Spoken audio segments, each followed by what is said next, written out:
Iran. The dialectic is at work again, and the present moment has the potential to create problems going forward. Where the on-the-ground reality of the Middle East is Israel versus Iran, the narrative reality of the American information environment has little to do with Iran at all, as it is represented by the pro-Israel versus anti-Israel contingent.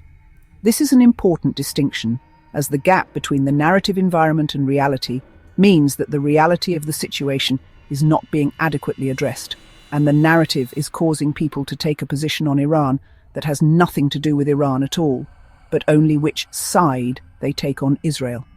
This represents a classic master-slave dialectic, where the Zionist side is held up as representing the West, and the ant-Zionist side as the anti-colonialist, anti-oppressor of Marxist conflict theory. Again, this means that very few are grappling with the reality of Iran itself, what it represents, and what actions may or may not be warranted based on ground truth reality of the Iranian regime and terror infrastructure. The construction of this narrative along classical Marxist lines was driven by both the left and the pseudo-right, and it appears now to have been a major strategic error by the pseudo-right, for which we all may come to pay the price. If our foundational point hasn't been clear, allow us to restate it plainly. The dialectical nature of the narrative, which has been adopted by many Americans, created a frame of understanding that rendered discernment of true American strategic interests impossible, has divided many that ought to be allied for our own survival, and has distracted us from the very real, ongoing revolution against Americanism here at home.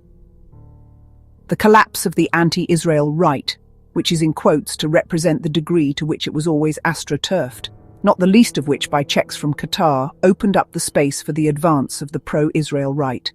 Not similarly in quotes, as it is largely representative of genuine Zionists, to include dispensationalist Christians. If you haven't heard our previous video on the Jewish question, you may be unfamiliar with our stance on dispensationalism. Allow us to summarize that it represents a tragic and terrible error of exegesis that both cripples Christianity in the social and political spheres, while simultaneously advancing a damnable and sinful promotion of death and destruction abroad, not unlike that eschatology of the Iranian regime's 12th Imam in promoting the idea of a final battle that destroys much of creation before the return of God to earth, and elevates those who reject Christ of a certain ethnic group over and above fellow Christians. Now that we understand the facts on the ground reality versus the narrative, we can move forward with analysing events as they have thus far transpired and are reasonably likely to continue, and what they mean for Americanism. First, the most obvious implication of the events of the last week is that the State of Israel has militarily and strategically exceeded the wildest expectations and buried the conventional wisdom about an Iranian war, which was broadly thought to be ruinous, with protracted conventional combat, asymmetric attacks globally from proxies and terror cells, a cessation of global oil shipping, likely drawing in Russia and China, and quite possibly devolving into nuclear war. Though still subject to change, and change can occur quite rapidly and dramatically, the current picture of the theatre is that Israel slapped Iran so hard, so fast, and so precisely in its pressure points that it crippled the ability to wage any sort of serious combat. This, perhaps coupled with prior operations that can only be described as intelligence coup-level operations against Hezbollah and Hamas, appears to have sapped the Iranian proxies of any will to fight, and the Russians and Chinese have already publicly announced their withdrawal of support for the Iranian regime. This too might be eschatological in nature, as many of the Iranians and proxies likely expected Allah to intervene to prevent the sort of destruction to Iran that Israel has wrought, and the absence of that divine intervention may well have left them reeling and demoralized. It's possible Israeli bombs haven't just blown up nuclear sites and missile launchers, but perhaps they've blown up the entire religious worldview of the Islamists. Regardless of how you feel about Israel or what they've done in Gaza, for instance, and we are overwhelmingly neutral as a rule, it's holy narrative alone that stands in the way of viewing the destruction of the Iranian threat as a good thing for America. Indeed, let's review a few uncontested facts.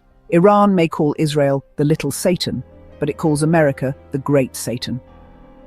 Iran is responsible for hundreds, if not over 1,000 deaths of American servicemen and women in the global war on terror. mostly through mass production and dissemination of EFPs. Death to America is a common chant among the Iranian regime. Iran became a leader in mass production of terror drones, many of which were sent to Russia for use in Ukraine. Iran was a major hub in, and possibly critical for, the Chinese Belt and Road Initiative. Iran ran proxies across the globe, fueling international terrorism, trafficking of humans and drugs, and training Marxist paramilitaries in South and Central America. Iran posed a major threat to international shipping. No serious person can call the destruction of this regime a bad thing for America. Now, it may yet materialize in some hypothetical way that becomes a bad thing for us, but that's not the question at hand. Dealing in reality, and not merely in hypotheticals, the situation is overwhelmingly positive for us at present, from a military and geopolitical standpoint. However, that is far less true at home from a political standpoint. This situation has already divided the right, and the narrative-driven pseudo-right has taken it on the chin. The vacuum of power created by this has been rapidly filled by neoconservatives, Zionists, and dispensationalists. This will present many problems for us moving forwards.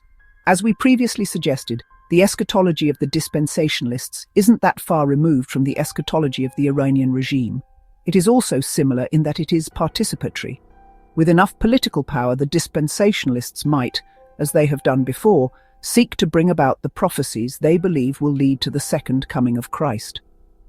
Because those prophecies entail the rise of an anti-Christ figure, said to first make peace with Israel before forming a super-powerful totalitarianism, it wouldn't be a stretch to imagine their leaders supporting the implementation of a totalitarian surveillance state. Watch, in the coming weeks and months, for suggestions of who might be the storied anti-Christ. Could it be Netanyahu? Perhaps even Trump? Might a certain corporation already be well positioned to implement this totalitarian surveillance state? Maybe it's time for war with Gog and Magog, often interpreted by dispensationalists to be Russia and China. Or perhaps the destruction of Iran will blow up their eschatology too. Counterspell Group.